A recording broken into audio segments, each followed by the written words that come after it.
I value life. I most certainly do.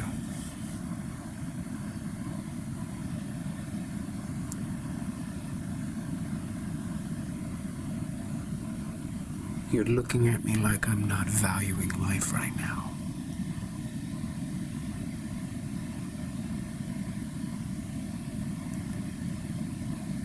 I value life.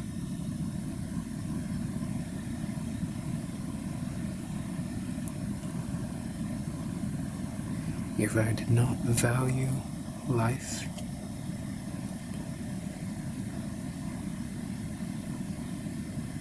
I wouldn't keep it in a snow globe, would I?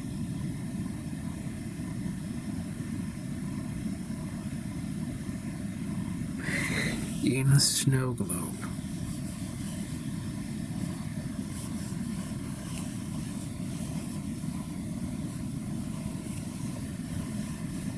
All the people inside are happy. It's a white Christmas. I did that.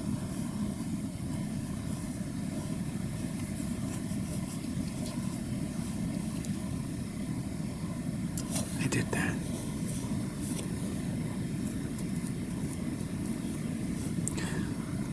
I am very tall.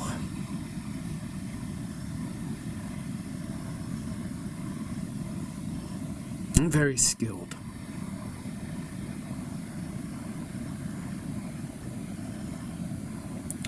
I value life. No, it saddens me when the life that I value looks back at me.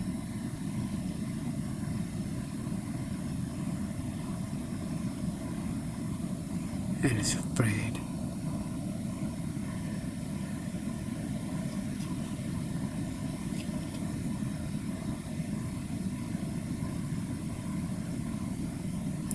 So I try to stand a good distance away from my snow globes most of the time.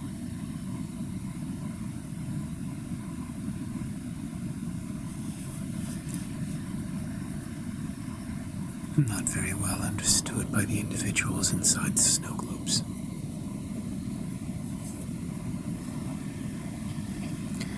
In fact, they are not very aware.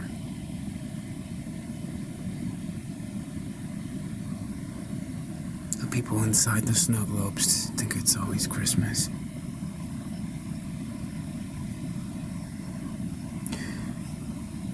They're also not too bright. I made them that way because if you're too smart, you're gonna find a way out of the snow globe.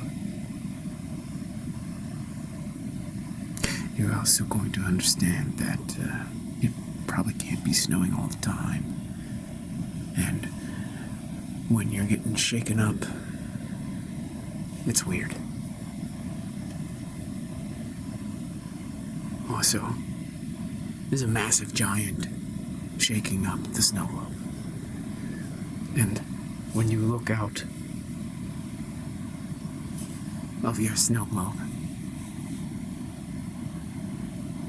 there are other snow globes. So I couldn't make these people too smart.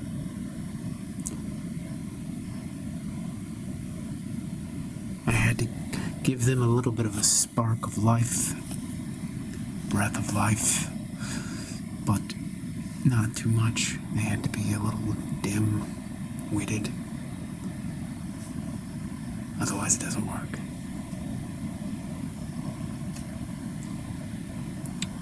I do talk to them, but from a distance, and they don't know who I am, really. But they just hear a voice coming down from the heavens. Maybe they think it's God, I don't know. I don't care, just as long as they don't get freaked out by my size. And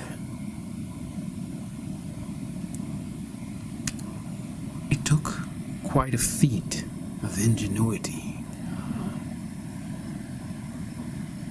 to make these people stupid enough to not know what's going on, but smart enough to at least be entertaining for me, seeing as they move really, really slowly. Now, most of the snow globes that you've seen, the people aren't moving and they're not alive. I'm very talented. So, the individuals inside my snow globes are alive and they move. Slowly. And, of course, they're fish. Mermaids, mermen walking around bipedal. But they'd have to be. They have to have gills in order to be inside the snow globes. And every once in a while,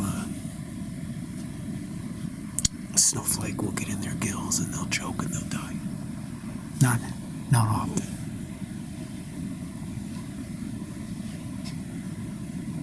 But I do tend to orchestrate encounters. You may wonder how I do that. Well,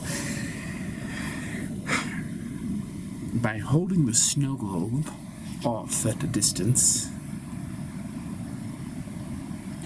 I hold it up, and their eyesight is not that good, so they can't really see my face when it's an arm's length away. They're like this big. And I tweak the underside of the snow globe so that they start interacting with each other. And, they move, but it's very slow. I am responsible for their movement. It has to be that way, otherwise, every time I shake the snow globe, they'd go everywhere and die. It would be like they were lifted up into the air and, like a tornado of snow. Can't have that. So I'm responsible for kind of finger moving them around like they're puppets, but they're alive. They're organic. They talk to each other. They think. It's just that they're dumb. They're slow, and they're okay. Maybe I'm being a little harsh. They're not dumb, because that would get boring after a while. But I think of them as dumb because they haven't quite figured out that they're in a snow globe. But all things considered, relatively speaking, they're somewhat intelligent. Some of them are bright. But, think about your own life. You're stuck in a snow globe, too, and you don't know, and someone's got their finger up your butt moving you around, and you're saying the weirdest things, and you don't know. Same with these guys. So just think about it that way, Here we are, and I'm telling you I've got a snow globe, but you and I are in a snow globe. And some giant we can't actually see is moving us around. And we think we're the smartest people on Earth, but we're really just dimwits in a snow globe. Yeah. Absolutely. How's the weather today, Sheila? Well, Bob, it's snowing. Yes, it is.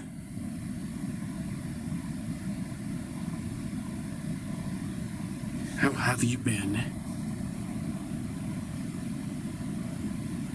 Bob, thank you for asking, Emma. I'm really happy it's snowing out today. It's a white Christmas every day. Yes, it is. Sheila, I agree. Do you like it?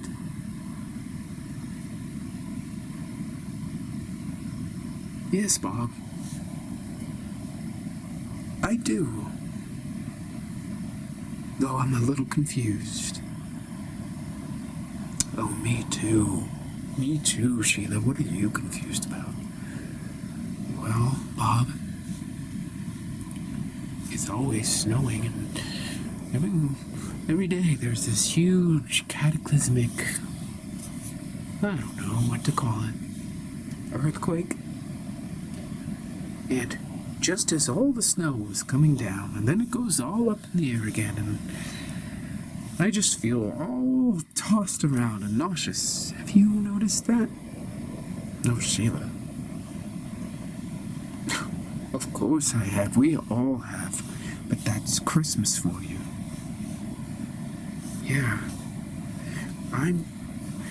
Frankly, Bob, I'm confused about Christmas too.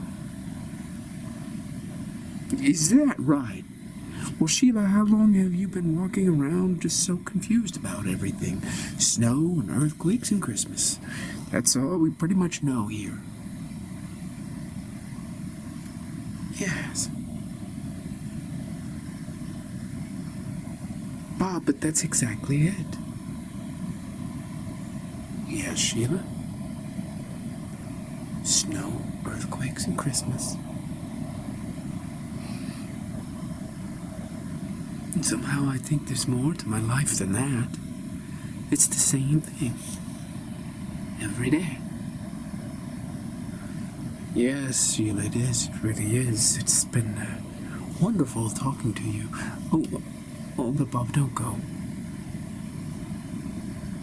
Don't go. Well, I have to get home for the hot cocoa. And we're going to be going through the stockings soon. There's plenty of stocking stuffers for me and my family. I'm looking forward to it. Bob. Bob.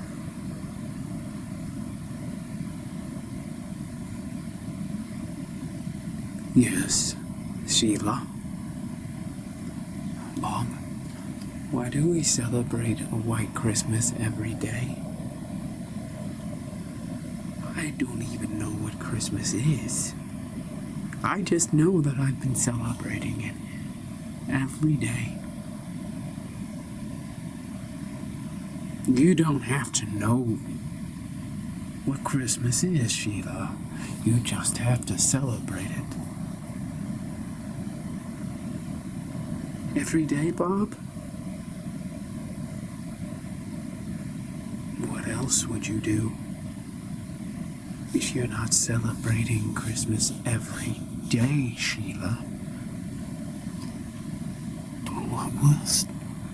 What else would you do?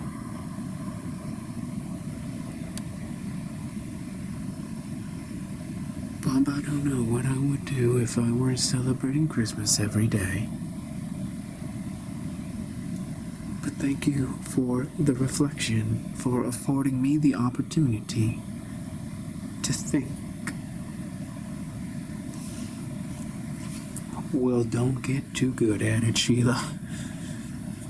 It's not exactly recommended here. We do things the same way every day because it's the right way.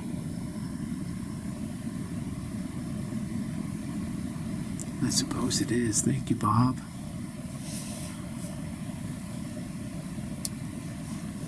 Bye-bye, Sheila. It was wonderful talking to you. I will see you again tomorrow, and I will tell you about the presents that I received. Bob, I don't have anybody to give me presents. Oh, I feel like we've talked about this before. Sheila, I know that you have someone at home to give you lots of love on Christmas Day. No, I don't. The last earthquake, Fred just separated from the ground, and he's just been floating up there in the sky. And I don't know when he's gonna come down. I'm really sad. I hope he's not dead. Bob. I'm so sorry to hear that. So your husband just is floating up in the sky. I want him to come down for Christmas and we could open up the presents together, but I suppose that's not gonna happen. Fred? Fred, can you hear me? He hasn't responded yet. I keep calling out. Well, maybe I should call him. You know, maybe your voice doesn't really carry too much. Hey, Fred! Fred! Hi! How are you up there? Who are you? It's Bob, your neighbor, with your wife, Sheila. Are you gonna be up there a while?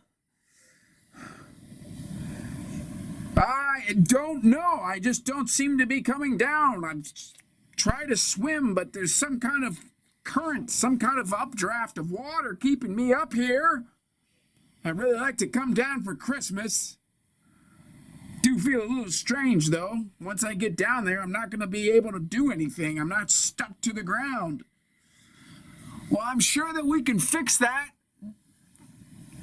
Well, I hope so. It's nice of you to call up to me, Bob.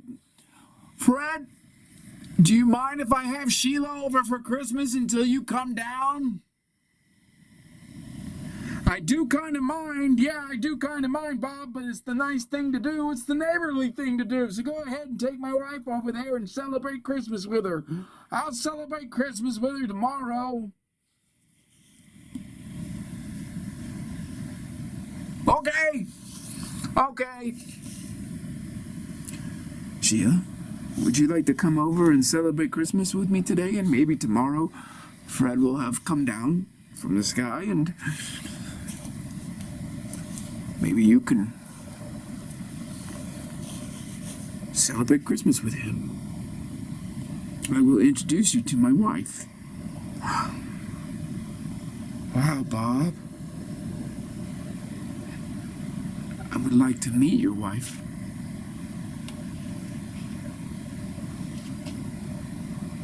Sheila, she's very special.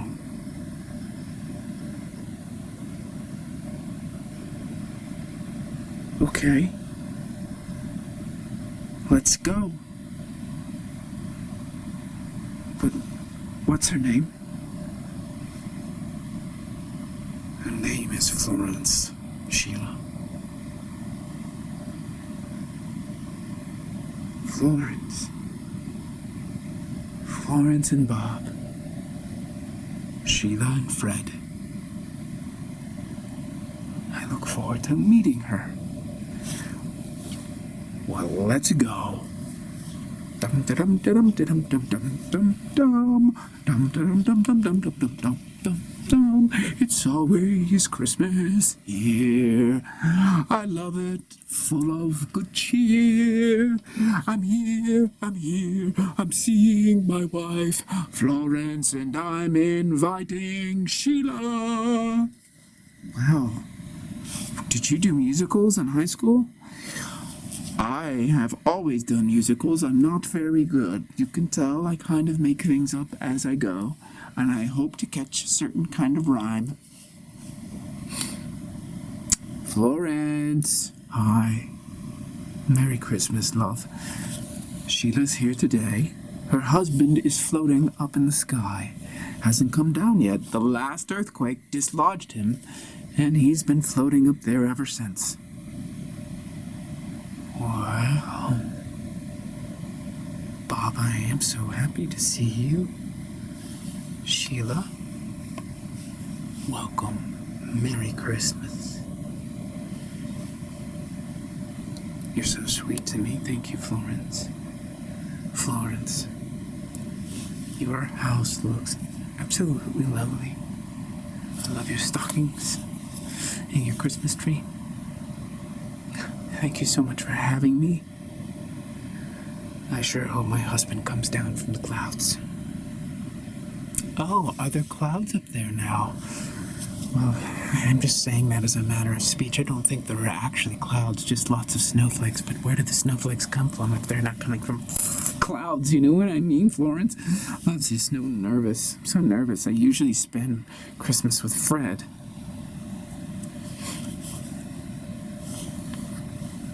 I'm just kind of falling apart a little bit because my husband's up there floating up in the sky. I'm really hoping that Fred comes down. I don't want to ruin your Christmas, Florence. Bob, thank you so much for having me.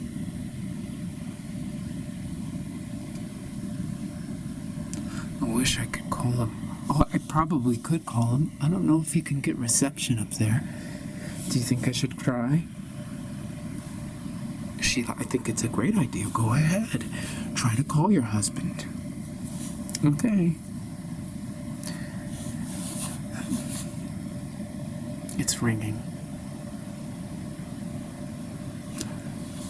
Hello? Fred? Hello?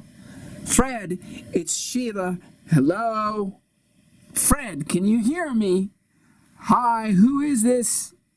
Can't you just look? It's got caller ID. Oh, hi. Hello, love. How are you? I'm not happy. Well, be happy. I'll be floating back down at some point. Do you know when you'll be back down again? I don't know. Maybe a few Christmases from now. Go ahead and have a great time. I can't have a good time if you're still stuck up there floating around. Well, love, don't you worry about me. It's water all the way down. So when I come down, I'm just going to have a nice landing and then I'll come find you. But love, I don't think you're going to be able to come find me because you're not connected to the ground. You'll just be lying on your face. I'm really scared about that. We're going to have to find you and put you upright.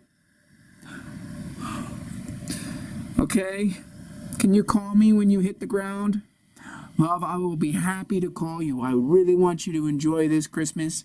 Enjoy your time with your neighbors. Well, they're with our neighbors too, you know. They're our neighbors. I know, love. This is just a manner of speech, okay? I'll see you when I hit the ground. Okay, babe. Florence, my husband doesn't really want to talk to me. Well, Sheila, it's all... It is understandable. He's floating in the sky.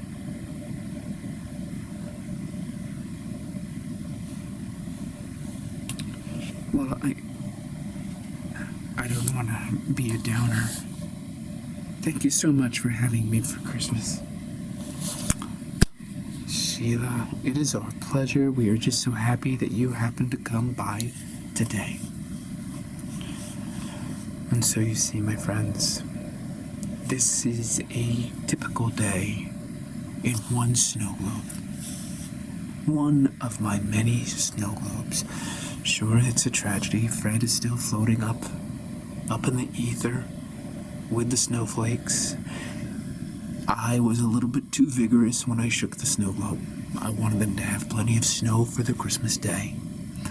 Fred got dislodged. When he hits the ground again, they will try to get him upright, and then I'll start moving him. Perfectly fine. Happens all the time.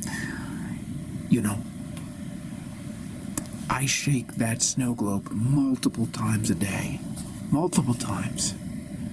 And so, over time, things get dislodged. It's totally normal, and they, the citizens of each snow globe, they do quite well in repairing whatever damage I create. So that's a nice little saga there. I enjoy that. Sheila's really distraught over her floating husband, and Bob and Florence are being absolutely wonderful about accommodating her and making her feel happy. So you can see that there's a lot of joy that can be created with a snow globe. And so I have, well, let me just count them real quick.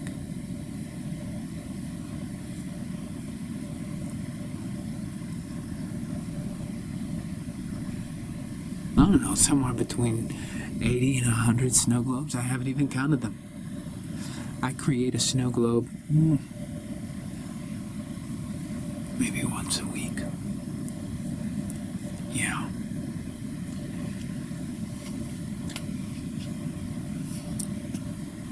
What I'm doing is unprecedented. You know what it was like when you were a child. You had a snow globe. We all did.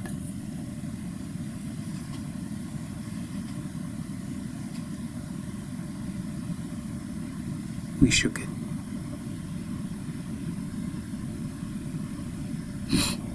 We watched.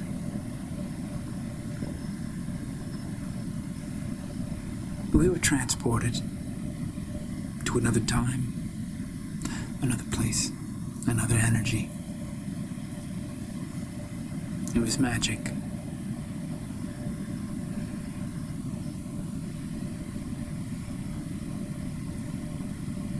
And just take that to the next level. Because as you grow older, when you realize that the people inside are just little statues, they're not alive, they're not organic, part of that magic disappears. But what if, as an adult, you were able to have a snow globe that contained living humans? It's very small, but still living. Everything about them is miniature.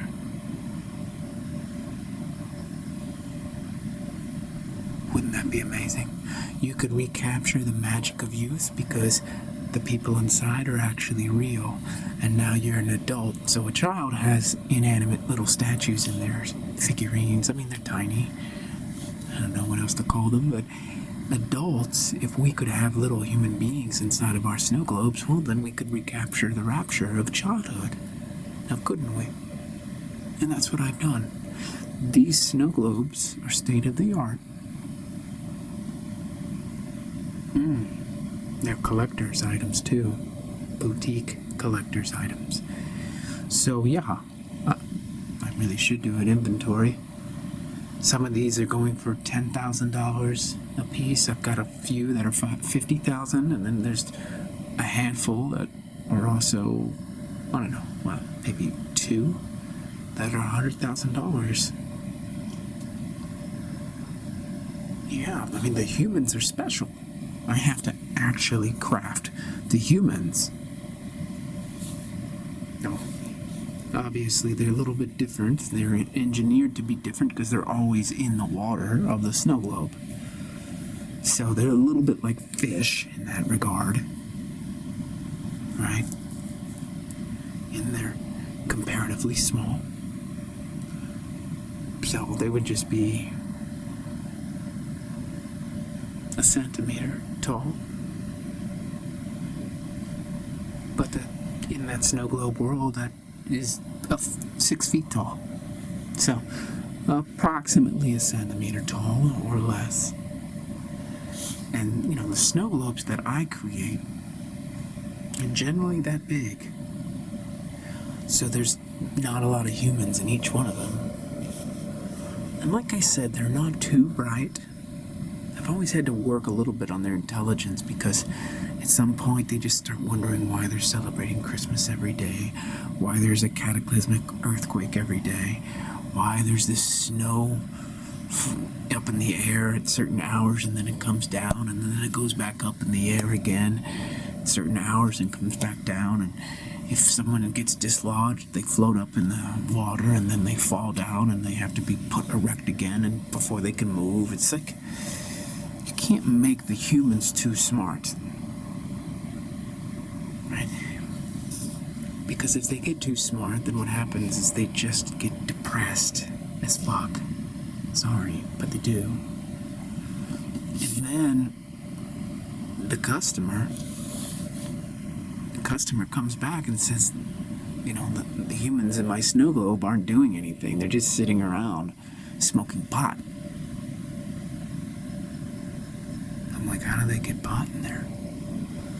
I guess you can get pot however way. I have no idea how they get pot because I didn't put any marijuana in there. But anyways, a customer the other day just came in and was fucking upset. How dare you? I'm sorry, what happened? I don't know, they're just sitting around and they're not doing anything. I'm sorry, ma'am. Yeah, you sold me a defective snow globe.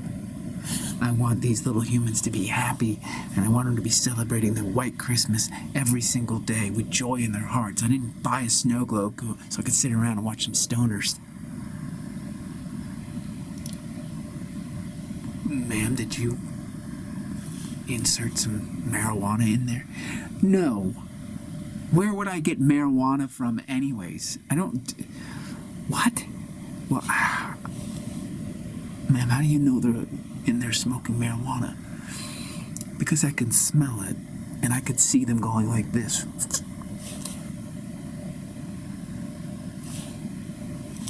I can't really make heads or tails of that, ma'am. I mean, will there be anybody else in your household who smokes pot? No. No one in my house smokes pot. And so after I talked to that disgruntled customer, I just realized there may be a black market between my snow globes. Which means that when I turn out the lights for the night and I go to sleep, they may be trading all sorts of illicit, illegal stuff between them. It's the only explanation I can come up with.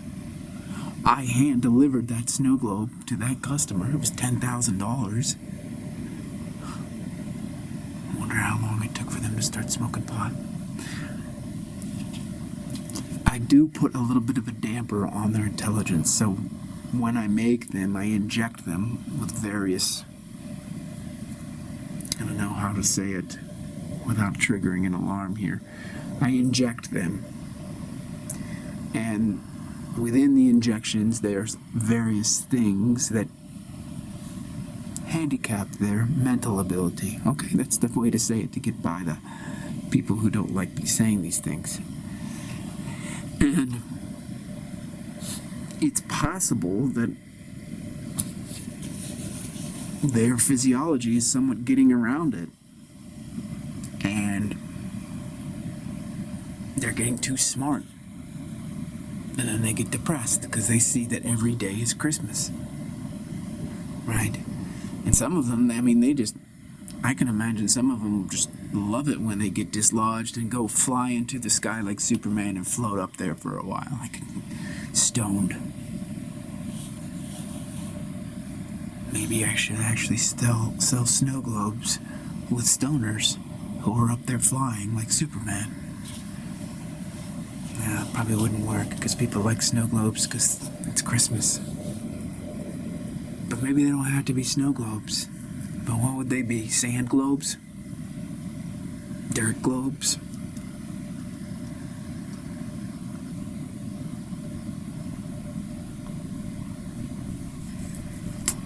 Oh well. Oh, look at that. Sheila's now depressed. Bob and Florence aren't able to console her.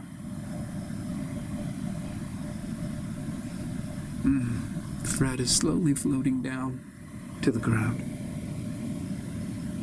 Let's check in with them. He's coming down, but I'm just so disappointed. Something about this doesn't even seem right. Like I don't understand. And it makes me sad. Well, Sheila, I could speak for Florence that we've been through this too. It's a crisis of faith. Things don't add up and you start to wonder what's going on. And what Florence and I discovered is that You don't have to understand. You can just kind of accept life in the snow globe. Accept that this is the way it is. But I don't understand even that. You talk about a life in the snow globe, but as if there's something else, is there? I mean, I wonder what my husband saw up there. I can't wait to ask him when he hits the ground. Should be any minute now. Florence, have you ever felt depressed? Yes. I felt depressed once when I was actually floating up there like Fred. I had been dislodged by one of those cataclysmic earthquakes. And when I was up there, I just saw something. And I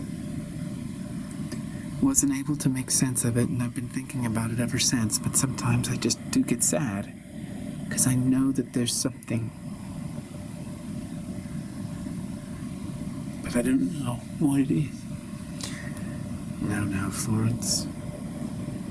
Whenever you start talking like that, you're kind of bringing us all down, and I understand your sadness, but remember, this is Christmas. Bob, I know.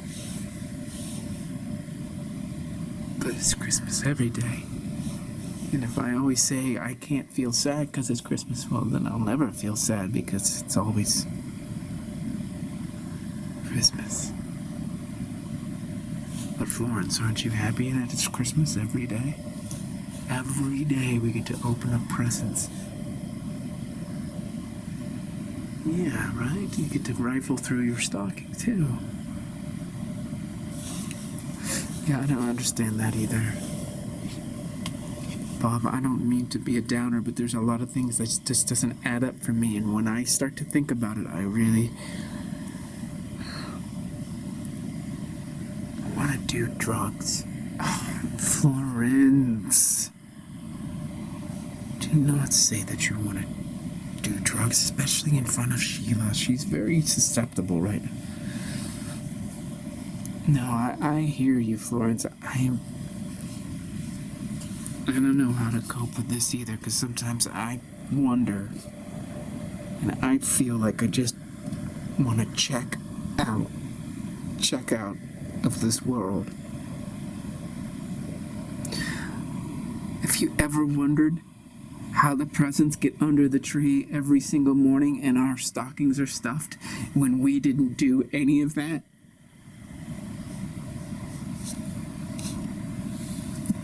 Bob, she's right. I mean, I have wondered that. I wondered that, yes.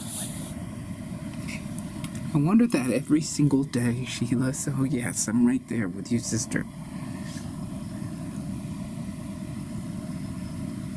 I don't know what's going on. I want to put on a happy face for Christmas. You know, it's a white Christmas. How many people in the world get that? But Florence, you just said it. It's in the world. What world are we talking about here? In the snow globe? There's 22 of us. It's the same 20 people every day celebrating Christmas. Same people. And they never die. They never get old. They're the same age. You two have been 50 whatever forever. Well, yes, I'm 52 and she's 51. Yeah. Ever since I can remember, you guys have been the same age. Wow. Sheila, we don't count age here the way what? The way they do it elsewhere. Elsewhere? Bob, where? You know life in here is different than life out there. What is out there mean, Bob? I don't know. Well, you can see if you go up to the edge of the snow globe, you can see other snow globes. So you know that everybody's got a different world that they're going through, and it's just the way it is, Sheila. It's just, you have to accept it at some point or it'll drive you crazy. Bob, I think I am crazy. How many snow globes are out there?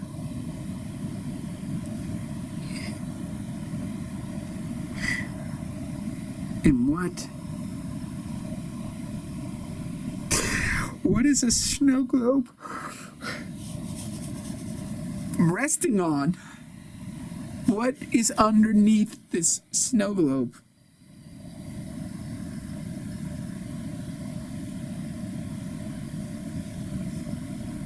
I go out to the edge, which isn't an edge, but I don't know what else to say. I go out to the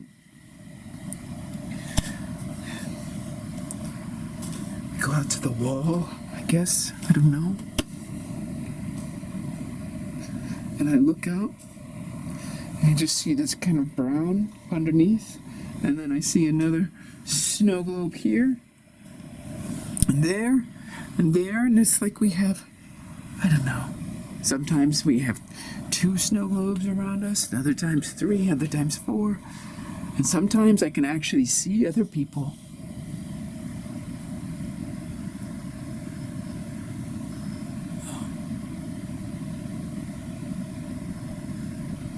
Fred, you're upright. Yeah, they put me upright when I landed. Oh, Tom, Julie, they found me, put me upright. So you're able to walk then? Yeah. I'm happy to see you, Sheila. Merry Christmas. Merry Christmas, Tom. I mean, Fred. I'm sorry, I'm just a little disoriented. It's been a rough day. Well, I know it's been rough. I've been floating up there, and I'm back, baby. I'm happy to see you. Bob, Florence, thank you so much for taking care of my wife while I was up there floating in the firmament. It's our pleasure.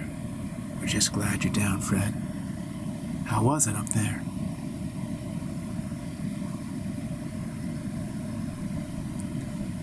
I don't know how to describe it. I saw something that I can't really make heads or tails of. Kind of blowing my mind. And I'm just, I'm still a little disoriented from everything. Getting dislodged, floating up there, floating down, not being able to walk when I land, and now seeing you guys, but that's the least of it. There's just something I saw, but I can't make sense of it. Well, you could try, can't you, Fred? I suppose I can, Bob. Thank you for the invitation to do so. I just heard these thunderous voices. It's like they were having an argument. And I could see these...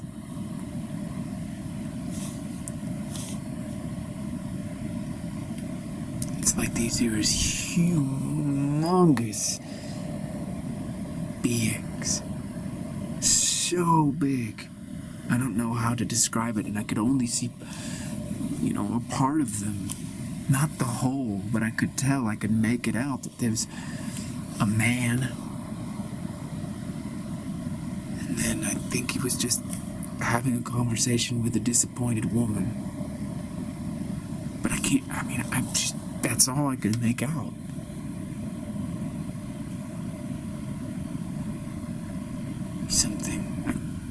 It was too loud, too deep and thunderous and booming for me to understand what it was, what they were talking about. or whether it's even hard to say it was a conversation, but it sounded like a conversation that we would have, but between beings that are like 100 times bigger than us. I don't know. 200 times bigger. I don't know. I couldn't make it out.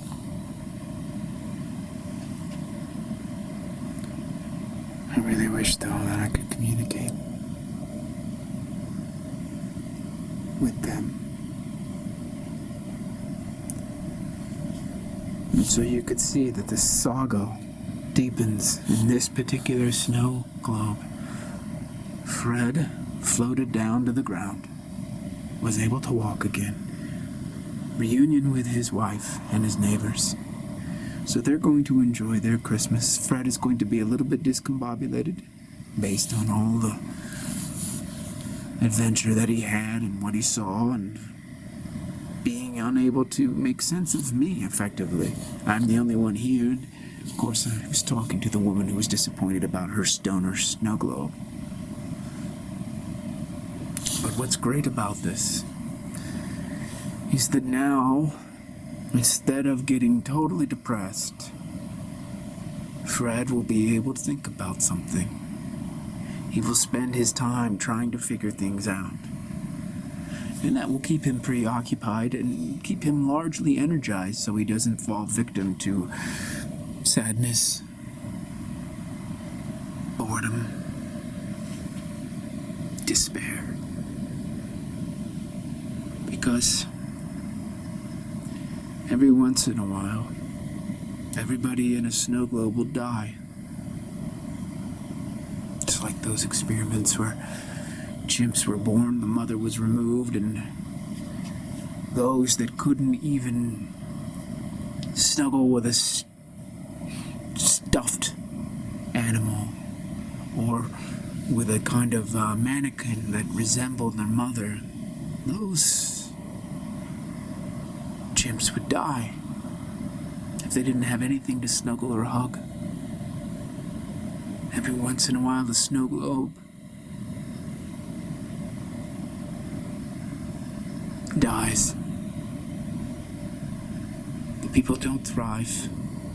It doesn't catch. They don't feel happy to celebrate Christmas every day, and the fact that the program in each snow globe creates presents and stocking stuffers every day after they've opened them from the day before. Sometimes people just catch up. And there's only so much I can do. I'm proud of my craft. I do feel a little guilt over injecting them with various items to limit their intelligence. But it's what makes it all work. And you can't have little centimeter-tall humans stuck in a snow globe with 130 IQs. I mean, imagine what they'd say to the owner. They'd swim up to the top of the glass and just start screaming at them. Not that the owner could really understand. They'd just see these tiny little humans making these shrill little sounds. But it wouldn't be good for business.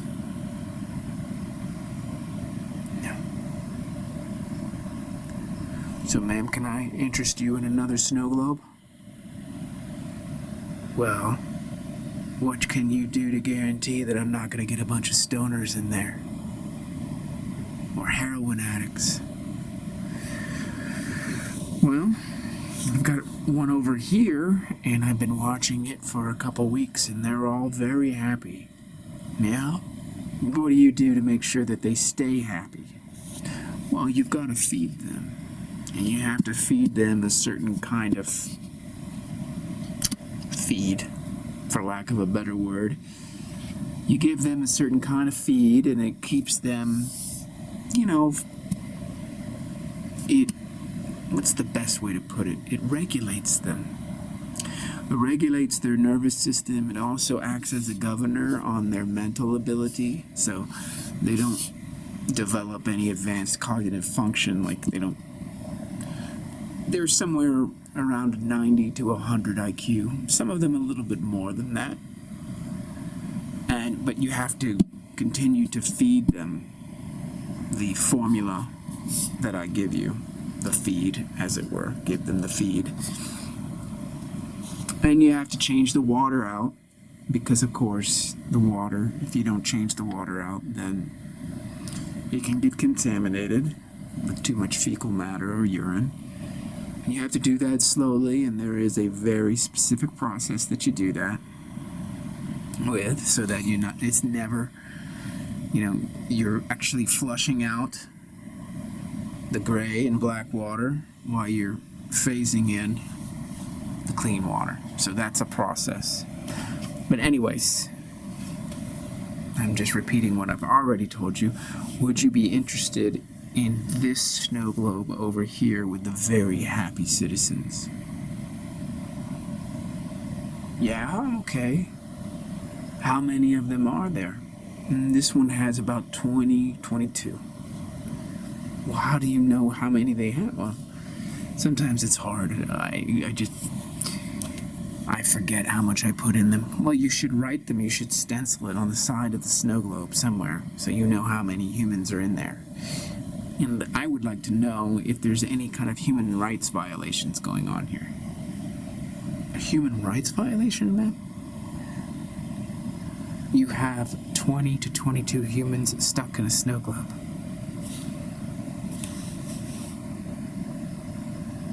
That could be a human rights violation, don't you know? I don't think so, ma'am. No, these are very happy human beings for the most part. Except for the ones that aren't. The ones that realize something is amiss and they turn to drugs or become stoners, like the ones that were in my snow globe. I'm working on that, yes. Well, what do you do? What do you do if they just turn to alcohol or drugs? Yeah, it's a rehabilitation process for sure. Whenever that happens, and it's rare, you've got a defective snow globe. Not all the chemicals and the injections take. And, I don't know that until I know that, right? I don't know that until someone says these humans are not cooperating and they're upset and they're rebelling and they're depressed and they're taking drugs and they're alcoholics. I don't know that until it happens, and I can't always predict it. I can never predict when that's going to happen with what snow globe. And I want to thank you for your patience here, and I'm happy to just trade that defective snow globe for another snow globe so that you can have humans who are happy. Yeah, okay. Well, thank you for that. I'm just still a little concerned about human rights violations here, but I suppose if you are certain that they are happy, well, ma'am, I would never... So, ma'am, I just want to be clear with you. No customer would enjoy a snow globe where the humans inside are actually unhappy. So it's in my best interest to actually make sure that they are happy for all the consumers. I've got a business here. I like to be successful. It's my livelihood, so, I just hope that people can be understanding, because this is a very advanced craft. This is effectively an art. This is an art form. Having little humans governing their intelligence so that they're not too intelligent, making sure that they're happy every day and they're just experiencing Christmas every day without getting bored, without asking too many questions, being spontaneous but only within a certain range of spontaneity, because in fact they are in a globe. Sometimes people shake the globe too much, too vigorously, and the humans break off and float up into the sky. There's a lot, right? There's a lot to figure out. And, I'm even branching out and learning about genetics now, right? So that I can have a more precise calibration of their personality, really. If the more I know what makes them tick, the happier I can make them, right? So, again, this one particular snow globe, great results. I haven't seen any indications, and really 98% of my snow globes are great. Every once in a while, there will be a hiccup, and that was unfortunately with you, and I'm happy to just trade out the snow globe and apologize for the defect. And in fact, if you want, I'll give you a 10% discount on your next purchase so that you can, feel sufficiently compensated for your time and for your grievance and upset. Okay, well, I suppose I won't be mentioning anything about the human rights violations. I don't know, it's like I'm just concerned that you're practicing some form of eugenics here, but I guess it's not eugenics. It's more like what? What's the opposite of that? I guess dysgenics. Yeah, like you're making them stupider instead of smarter. Well, they actually have a great life. I mean, if you thought about it, ma'am, just think about how if you were able to celebrate Christmas every day as a white Christmas with snow, and if you think about how brutal life can be out here with us, imagine the possibilities. Imagine. What possibilities, sir? Just imagine the possibilities of living inside of a snow globe. Why are you suggesting that I do that?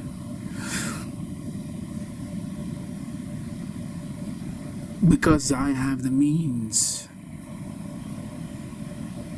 to give you that experience if you'd like it. I'm sorry. Yes. I have the means to make your dreams come true.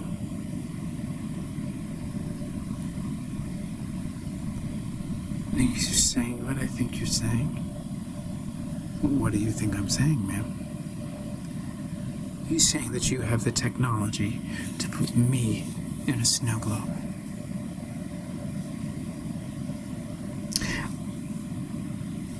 I'm not saying that I have that technology, but I'm not saying that I don't have that technology.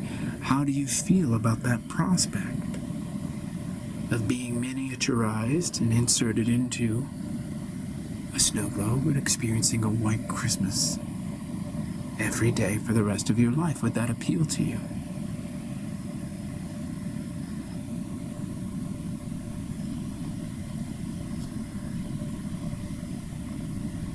Yes, it would. You're not alone. Many people find that prospect appealing. Is it reversible? Well, hypothetically, and I'm not saying that I have this service available, but hypothetically, no, it's not reversible. You're saying that we go from our current size to a centimeter. Hypothetically, if this were available, yes, that would be essentially what is the case exactly.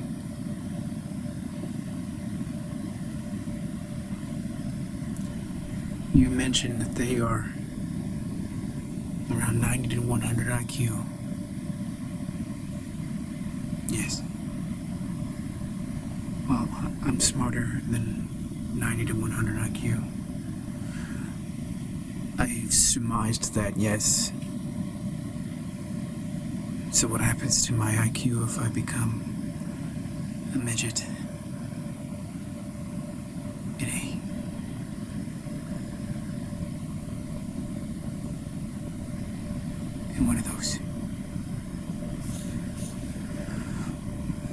If you become a quote-unquote midget in a snow globe, then yes, your IQ will be reduced to roughly 90 to 100 IQ. But that's the price for having a white Christmas every day for the rest of your life. With earthquakes, and with possibly swimming up in the firmament because I've been dislodged, would I have any memory of my human life? That is a great question, ma'am. For the most part, hypothetically, if we had this technology available, you would not have any recollection of your human life. Because, of course, if you did, that would put you in conflict. And so that would be hypothetically eradicated altogether. Of course, the genetics and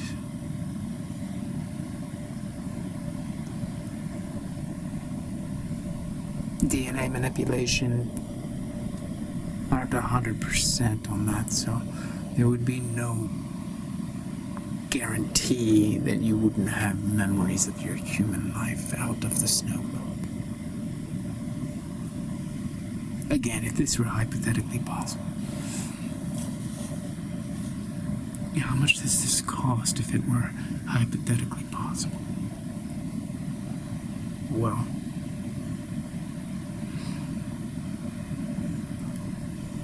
$100,000.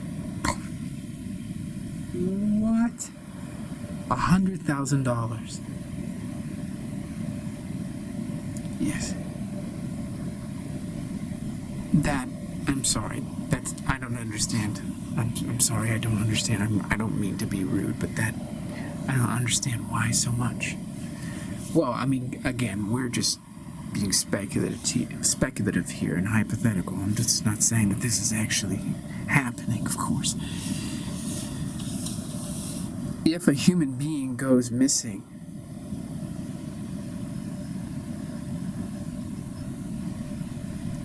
then the authorities are alerted. The search parties, namely police and private investigators, detectives, and all of that. And of course, there's cameras everywhere, and there's emails, and there's money transactions, and there's trails everywhere. So $100,000 is essentially to make it so that there's no trail, so that if I were to do such a thing, there would be no tracing it back to me. You're completely off grid. You vanished. It's as if you were kidnapped. But of course, you are consensually transported into a snow globe.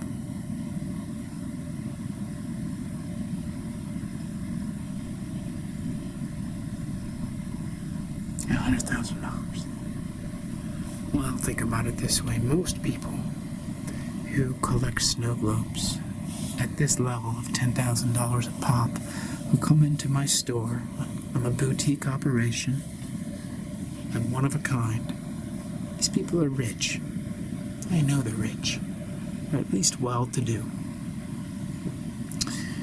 And if they get transported into a snow globe, then they're not going back. So they can effectively liquidate all that money, and I need a large part of that money just to cover the tracks, so no one comes and shuts me down and confiscates these snow globes. So nobody can know. So effectively, they get rid of all their assets, cash them in, bring the cash to me, give it to me, I miniaturize them, put them in a snow globe, and use a lot of that money to make sure that no one can track this. This is just hypothetical, ma'am. Not saying that I do this. But that's what would be involved if I did.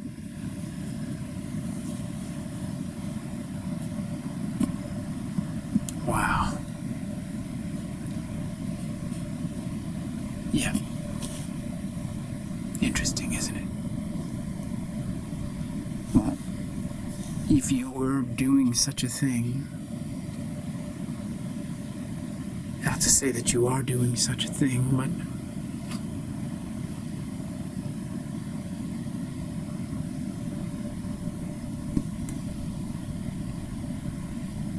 How many of these people? You said there's like 80 to 100 of these snow globes. And if they all had about 20 to 25 people apiece, I don't know how much that is, but that's a lot of little humans. How many of them were, hypothetically, how many of them were actually full-sized humans like us?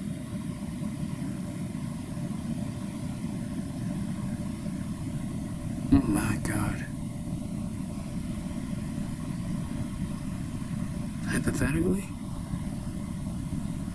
I already know the answer.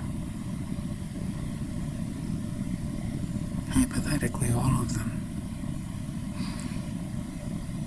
And they've all paid you? Yes. Hypothetically.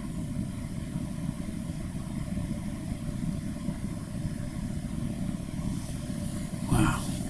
So some of them it doesn't work. Right, we're still tampering, hypothetically, with the DNA. But you can't always get it right, and so they stay smart. Well, they have memories.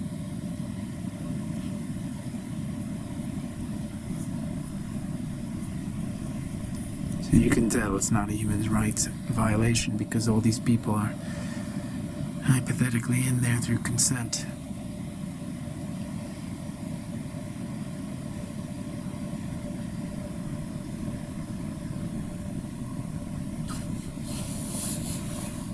I'm blown away.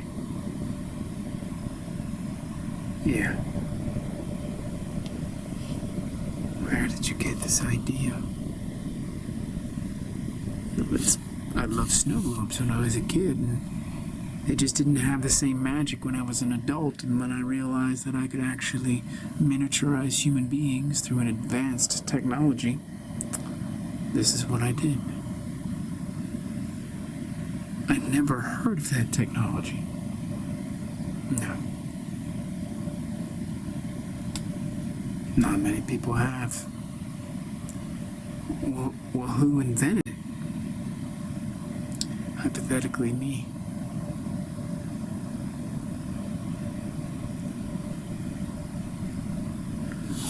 Wow, I'm so sorry that I was so rude to you earlier. I didn't mean to be rude to you. I was just so upset by my snow globe. Couldn't imagine there being stoners inside there, but now I understand why they're stoners.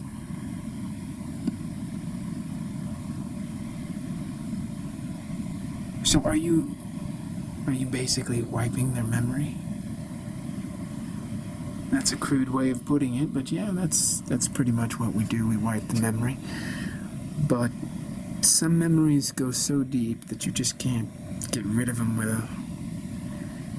that kind of swipe that we do. You ever have regret? There are little miniature people in there stuck, not knowing why they're so unhappy, even though they have a white Christmas every day with presents and stocking stuffers.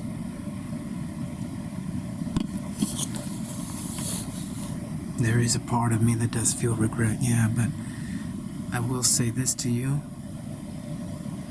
that before anybody gets miniaturized, we have an extensive conversation, and I tell them that technology is not 100% foolproof. No technology is. Sometimes they will have memories, maybe every once in a while they might feel depressed, but they'll get over it. Okay? That's just a temporary glitch. As long as they don't feed it and they just kind of let it come and go, they'll be fine. There was just an episode earlier with Bob and Florence, and Bob was just a real loving husband and kind of talked his woman Florence out of thinking too much. Just brought her back into the present so they could enjoy their Christmas together. And that's how it's done down in each of these snow globes.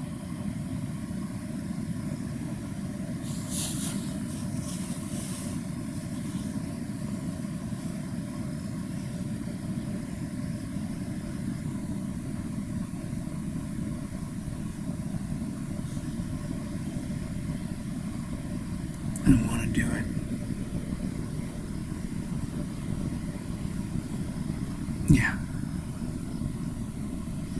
Would you do it if you could? Would I go down into my own snow globes and live there forever with a reduced IQ but enjoying white Christmas every day? I don't think I would, no. But it's only because if I did, then I wouldn't be able to give this dream to so many humans who are miserable with their everyday lives out here. They're willing to let it all go, give the last of all their money so that they can forget this. And they're willing to be less intelligent. Because unfortunately, in today's world, their intelligence has made them miserable. They're not capable of being happy. But someone needs to be the person who gives them that ticket to happiness, to paradise. So no, I don't think I would do it. Because no one would replace me.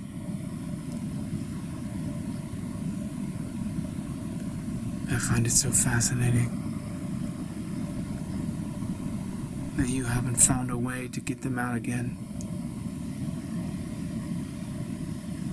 No, I don't want to do that. Just think about it. Going from advanced intelligence to average or sub-average. Having that happiness. And then maybe growing tired of it or bored or unhappy, and then coming out of that and coming back into this world, then you'd have a whole new level of illness, mental illness, adjusting. And I don't know the technology on how to bring them up another 30 IQ points. I know how to double them down through injections, but I don't know how to make them smarter. So they would have to learn that on their own. And I could give them a little bit of assistance, and then they're not paying for that. How are they actually going to pay for that? Where are they going to get the money? They gave up all their money. And now they're going to come back into this world and make all the money to pay me for that service? No, it's best that they just go. It's a one-way trip and they forget. I don't want to set things up like, okay, you get an option in case this fails. I don't want any customer to think it's going to fail if I miniaturize them.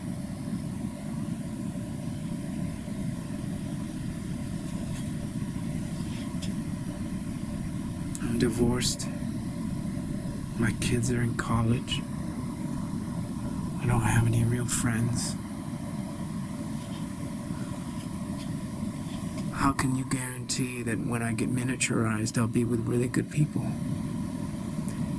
It's a good question. Well, we do alter the hormones when you go down so that everybody is essentially hormonally altered to be happy. And you'll just fit right in, and maybe you'll get married really fast. People tend to get married really fast because they're so happy and they're just experiencing a white Christmas every day. They get married on Christmas Day every frickin' time. It's like amazing. Wow, you really are upselling this.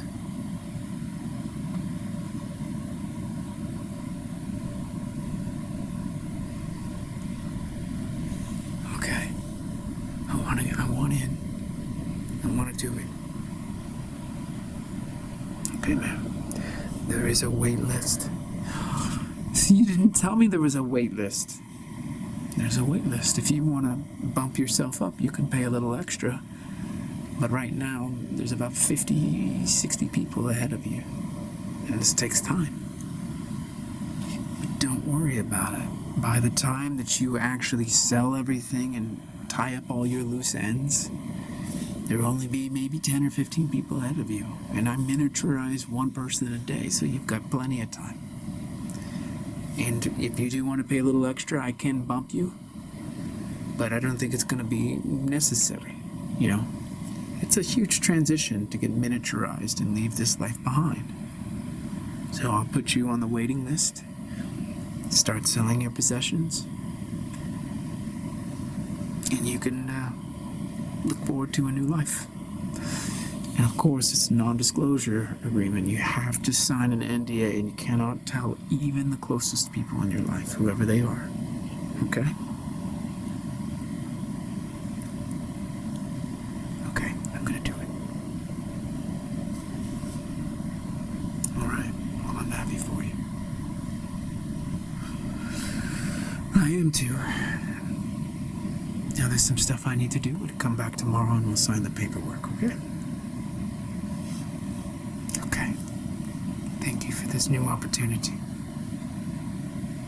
You're welcome. Happy for you. Thank you.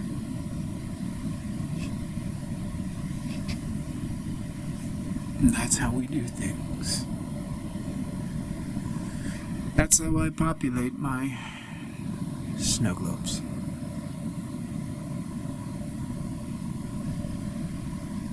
A lot of people are miserable in this world. Do the people in my snow globes have it better? You betcha. Are they dumber? That's the price they have to pay. Being too smart in this world creates a lot of misery. Get yourself dumber, go down and have a white Christmas every day with really loving, nice, happy people. Why not?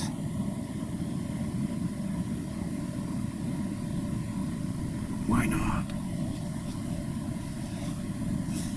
One moment I have to alter something. I have a little noise over here to take care of.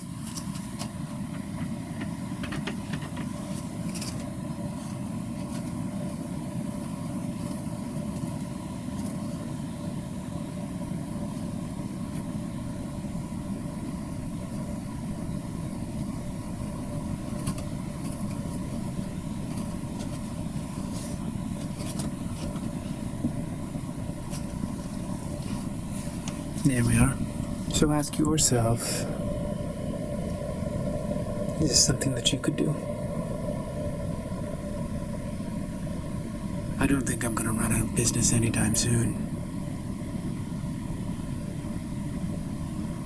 You may wonder how people find me. Well, this is a boutique shop.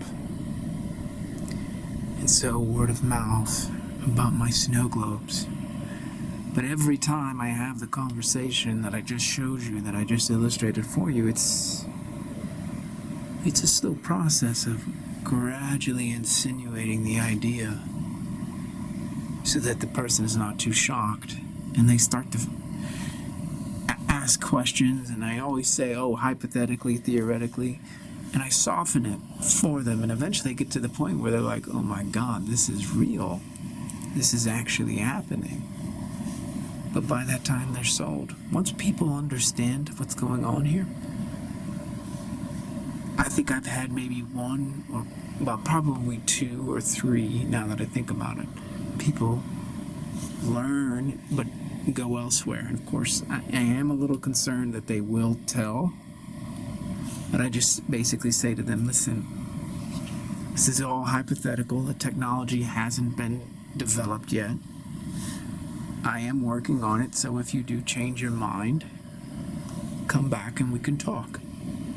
So it's never gone past the hypothetical with them until I know that they are all in, and then I'm like, now it's real. Okay? Because ultimately, as long as I keep on framing it as a hypothetical thing, their minds won't jump to the conclusion that this shit's real. Because they can't do it, it's too much cognitive dissonance. So that's why I do it that way. Yes.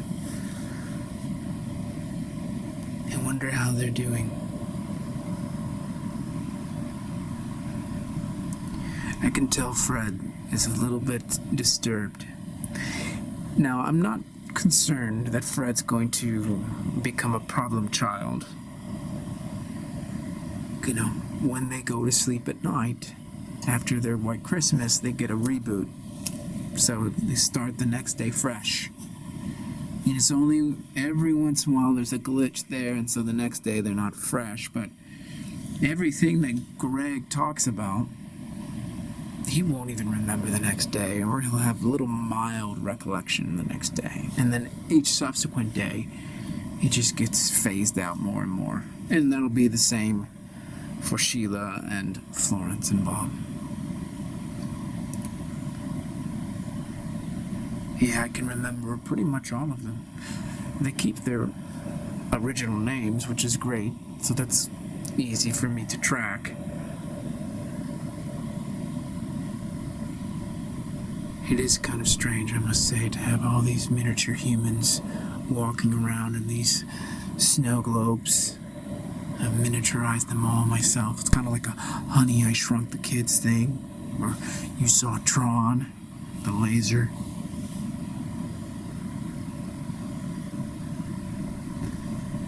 I can't do this myself. It's maybe one of the things that I regret.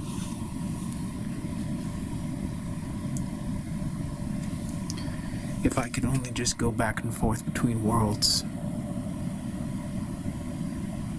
go down and have 7, 8, 9, 10 white Christmases in a row, and then beam myself back into this reality. It gets complicated. The technology is still primitive, and I'm not ruling out the possibility that there are new options coming down the pike.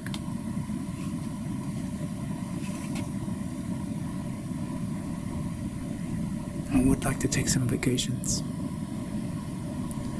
I would like to avoid any kind of lawsuits, but really, I can't see any happening. Unless, of course, people get miniaturized and they leave a trail, and then some relative or spouse comes over here and wants to sue me, but I don't see that happening either because all the papers have been signed. So the papers are there in case I'm discovered.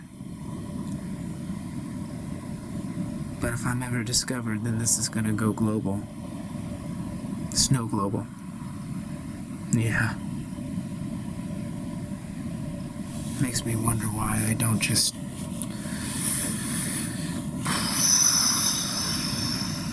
go public.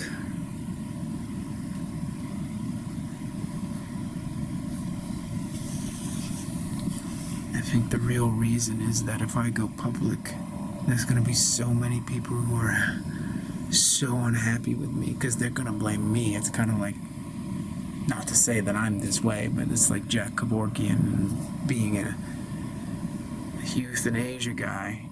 So many people blame him. Well, it was the people who chose to be euthanized, and he's just providing the service. And I'm not saying I agree with him.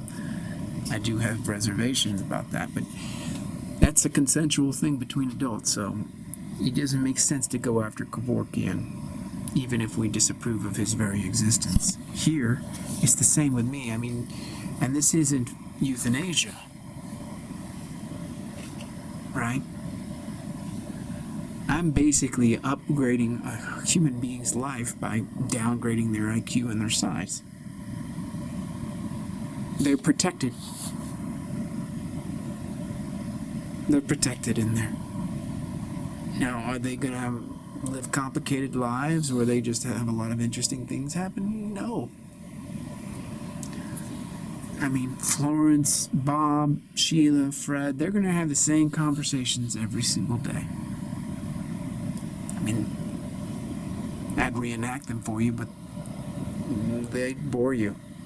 I could try to make it interesting, but it's not interesting. Until, of course, they start to wake up and defect and turn into stoners, but then that's a problem for me. I kind of like that, and I kind of don't like it. It's a headache.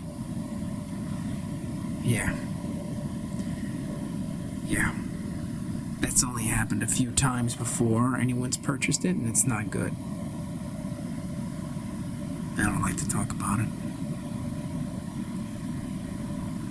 because I feel bad for them. It's like all of a sudden something snaps and they get their human intelligence back, their big people intelligence, and now they're back up at 1:30, and then they realize that they're down there in a fucking snow globe, breathing water through their gills, and they're like, what the fuck do I have gills for? It's like they remember everything. They don't understand why they have gills and why they're fucking being shaken up every day, and it's like, why are the presents being constantly just refilled? You know, with Florence, she was like, yeah, I don't understand why the presents are just being refilled. Well, when she goes to sleep, all she's going to remember is that she had a Christmas the day before. At least that stays. And then she does kind of recollect that the presents are there, but she doesn't understand that that's odd until the very end of the day. And then by that time, she's like, okay, I'm ready to go to sleep again. And then she goes to sleep, and then that memory's wiped. She wakes up the next day, sees the presents, the stockings, the snow. She's so happy. It's Christmas Day. Thinks it's a little weird, doesn't know how the presents and the stocking stuffers got there, but by the time it's the end of the day, she's tired again. Sleep, wipe it all out. Naturally, you're wondering how many Christmases they experience, and that's always the tough one. And that's where people who sign the contract really have to come to terms with death. Because at most, it's like 1,000. At most. I haven't seen any go beyond 1,000. Right? And I actually have some tech in there that tells me when all the life forms are dead. So, yeah. Basically, it's a wireless thing, and it just connects to the internet and sends me a signal when all the life is dead. And so far, none of the tiny humans have lived past 1,000 years. 1,000 Christmas days. And so when I'm sitting there going through the final paperwork with the people who are about to take the plunge, some of them ask me, about 50%, I'd say. Okay, how long will I live down there? It's interesting, the other 50%, they just don't even want to ask, or they don't think about it, or whatever. It's like not a question for them. But for some others, it's just like, how many white Christmases do I get? And I say, in most, count on about 1,000. And they're like, whoa, and they calculate that, and they're like, that's not even 3 years. Yeah. Not even 3 years.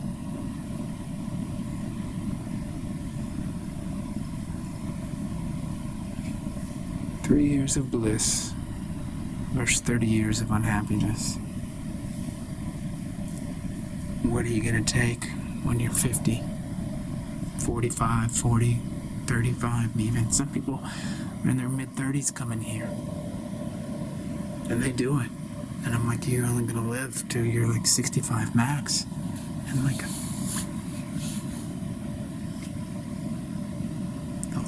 they take the 3 years.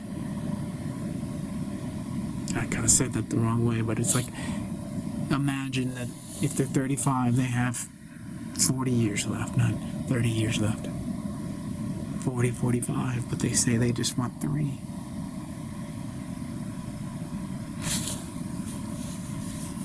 Yeah.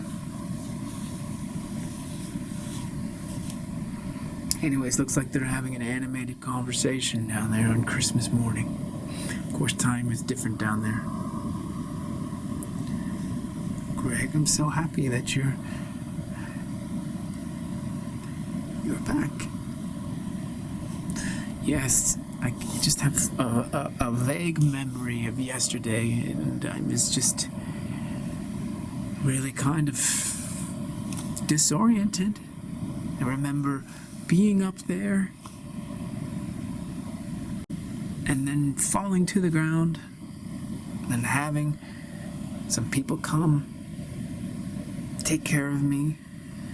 And then I remember you, Sheila, and Bob, and Florence, and greeting me with open arms. And I can't say how grateful I am to be spending Christmas morning with you today. And I can't wait to open up the presents and, of course, go over and see what's in the stocking. So thank you.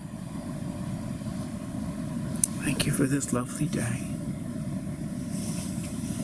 Fred, you really are the most special husband a woman could ever have. And you know, Fred, we're so happy that you are our neighbor. Along with you, Sheila, Florence and I couldn't be any happier. You know, sometimes I just think about how blessed we are. So blessed to always be celebrating Christmas every day.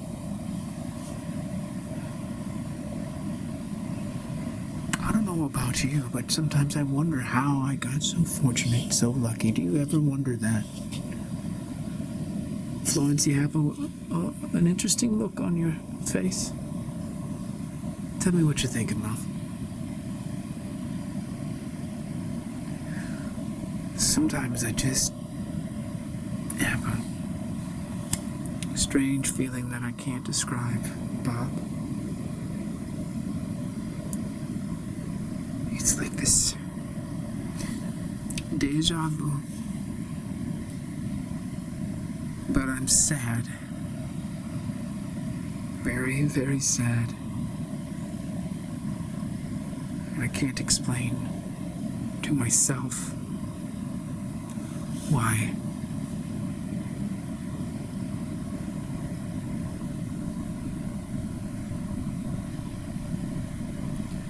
I don't know why I would be sad if we're so happy together, celebrating Christmas with our wonderful neighbors, with this, like, the echo of something that I can't put my finger on. Yes, Florence, I understand. Thank you for sharing. We're also happy that you shared, even if it's about sadness, because it's Christmas, and all feelings are welcome on Christmas Day. So thank you, love, for being here and enjoying these presents and enjoying our neighbors and our stockings, and you're a real blessing. Thank you.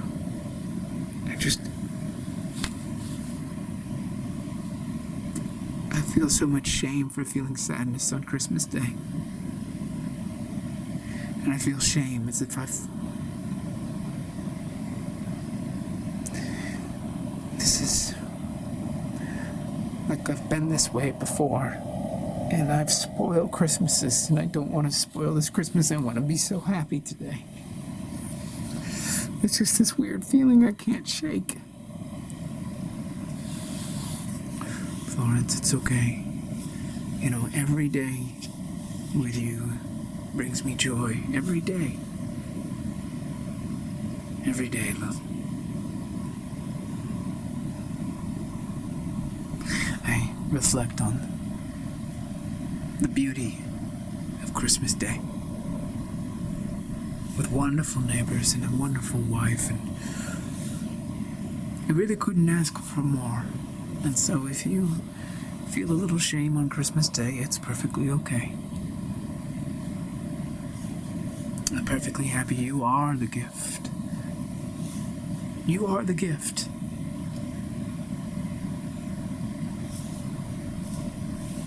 How about you, Sheila? Is anything you'd like to share with us today on this special occasion of Christmas?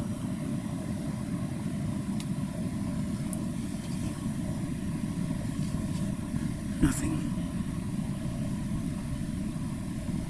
I just have this vague memory of my husband being away from me yesterday, but honestly, that feeling is fading, and I just I'm just feeling happy now and full. I'm full. And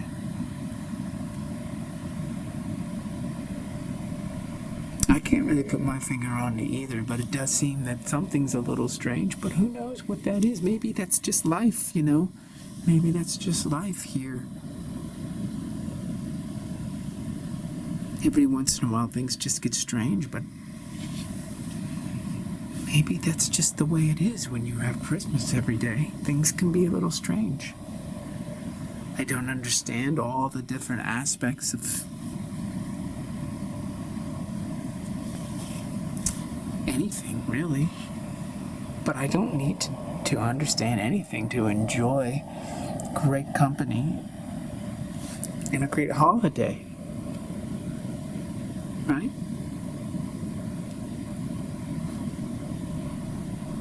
Bob, would you agree? Of course I would agree. I think we all need to just make room for whatever it is that we experience and just be grateful for all that happens.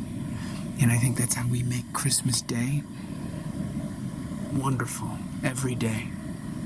Because I think we all know that yesterday was Christmas and tomorrow will be Christmas. I'm sure of it. We don't know what tomorrow brings, but it only stands to reason that if yesterday was Christmas and today was Christmas, well, I'm just guessing, wouldn't you guess, that it's always going to be Christmas here all the time. So, why not be happy? So there you go. Just a nice little snapshot of life in a snow globe. Are you interested? Do you think that you could take the plunge and sign the papers? Sell all your assets? Tie all your loose ends? You'd be happy, wouldn't you? Remember, you have no memory of the life you left behind. And as I get better at my job, and I'm always improving, the little glitches that they're talking about, those will go away too. And the occasional aberration of a despairing human who turns to alcohol or drugs, that will be a thing of the past once I start to master the little intricacies of the DNA and genetics and all that good stuff. I am working diligently. I love my work, and with these recent innovations in AI, I'm confident it's only a matter of time before I iron out all those kinks. Truth is, I don't understand all of the nuances, but I have great technology, AI, and we work on it together, and the end product, the end destination, the end goal is your happiness. You know, just as I knew, that happiness is only a shake away. But you lost that when you grew up. Just like you lost Santa Claus, the Tooth Fairy. All of these childhood illusions, of course. It's tragic when kids lose the happiness that comes with these myths. But are they myths, really? Of course, the common sense answer is they are. Naturally, myths. But they created happiness in a child that didn't know any better. And then when the child knows better, they're unhappy. That's a problem. That's something I can fix.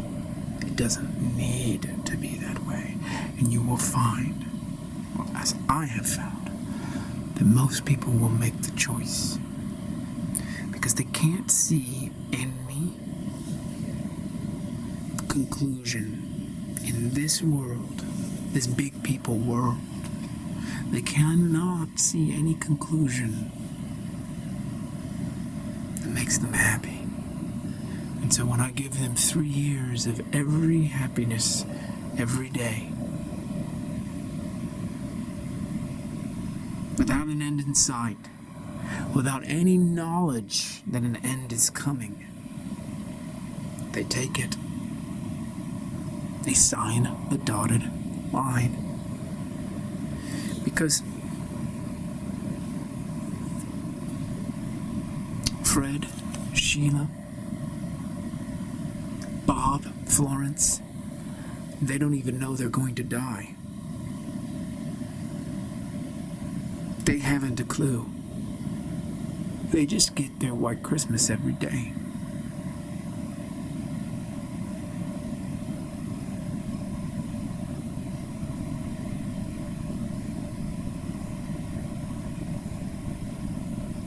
And here you are. You have 30, 35, 40 years, 50 years if you're lucky ahead of you. And you know it's death at the end. You don't know if you're going to be happy.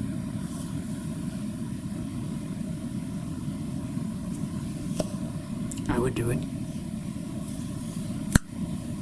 in a heartbeat. But I can't. Because then you won't have the option.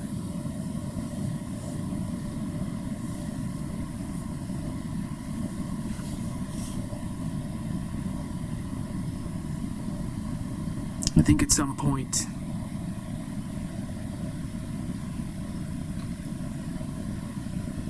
I will be regarded favorably once the dust settles. Invariably I will be discovered, invariably I will be exposed.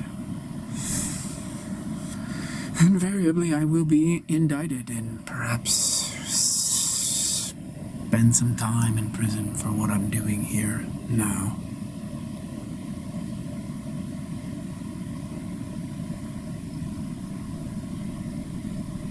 But I suspect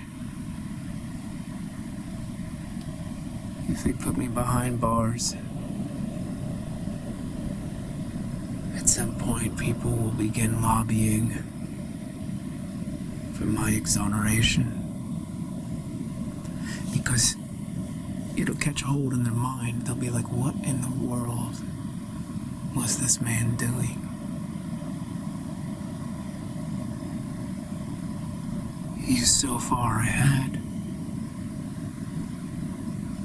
He realized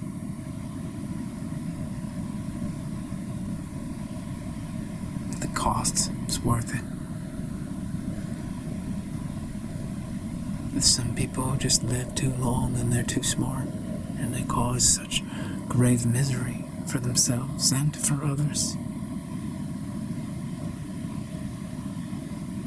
And that he, in fact, was a very compassionate saint to create what he created.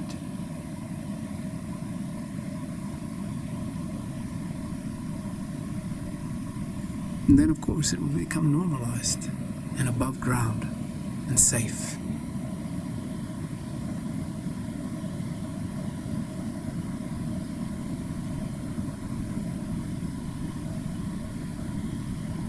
And my waiting list will be millions of people long.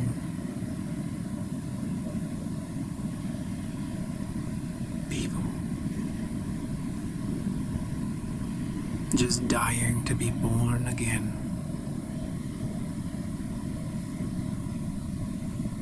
In a white Christmas.